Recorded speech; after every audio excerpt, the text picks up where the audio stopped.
ವಿಜಯಪುರದಲ್ಲಿ ಹಾಡ ಹಗಲೇ ಮಹಿಳೆಯ ಹತ್ಯೆಗೆ ಯತ್ನವನ್ನ ಮಾಡಲಾಗಿದೆ. ವಿಜಯಪುರದಲ್ಲಿ ನಡೆದಿರುವಂತಹ ಘಟನೆ ಇದು. ಹಾಡ ಹಗಲೇ ಮಹಿಳೆಯ ಹತ್ಯೆಗೆ ಯತ್ನ ಮಾಡಿದ್ದಾರೆ.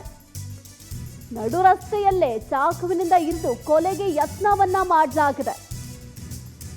ಇಂಡಿ ನಗರದ ಟಿಪ್ಪು ಸುಲ್ತಾನ್ ವೃತ್ತದಲ್ಲಿ ನಡೆದಿರುವಂತಹ ಘಟನೆ ಇದು. ರೇಣುಕಾ ಸಾಯಬಣ್ಣ ಕನ್ನೋಳಿ ಕೊಲೆಗೆ ಯತ್ನ ಮಾಡಿದಾತ. ಬೈಕ್ನಲ್ಲಿ ಹೋಗ್ತಿದ್ದ ವೇಳೆ ದುಷ್ಕರ್ಮಿಗಳು ಈ ಕೃತ್ಯವನ್ನ ಎಸಗಿದ್ದಾರೆ.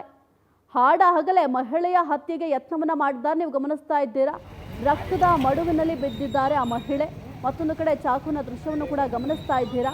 ಹಂತಕರು ಬೈಕ್ನಲ್ಲಿ ಬಂದು ಚಾಕುವಿನಿಂದ ಇರಿದು ಕೊಲೆಗೆ ಯತ್ನವನ್ನ ಮಾಡಿದ್ದಾರೆ. ನಡು ರಸ್ತೆಯಲ್ಲಿ ಯಾರ ಭಯವೂ ಇಲ್ಲದೆ ಹಾಡ ಹಗಲೇ ಈ ಕೃತ್ಯವನ್ನ ಮಾಡಿದ್ದಾರೆ ಅಂದ್ರೆ ಪೊಲೀಸರ ಭಯ ಇಲ್ಲಿ ಕಡಿಮೆ ಆಯ್ತಾ, ಅಥವಾ ಪೊಲೀಸರಂದ್ರೆ ಇಲ್ಲಿ ಯಾರಿಗೂ ಭಯ ಇಲ್ಲವಾ ಅನ್ನೋ ಪ್ರಶ್ನೆ ಮೂಡ್ತಾ ಇದೆ.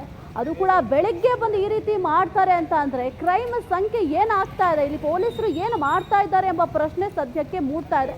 ಸದ್ಯಕ್ಕೆ ಅವರಿಗಾಗಿ ಹುಡುಕಾಟವನ್ನು ಕೂಡ ಮಾಡ್ತಾ ಇದ್ದಾರೆ. ನೋಡಬೇಕು ಈ ಪ್ರಕರಣ ಏನಾಗುತ್ತೆ ಅಂತ.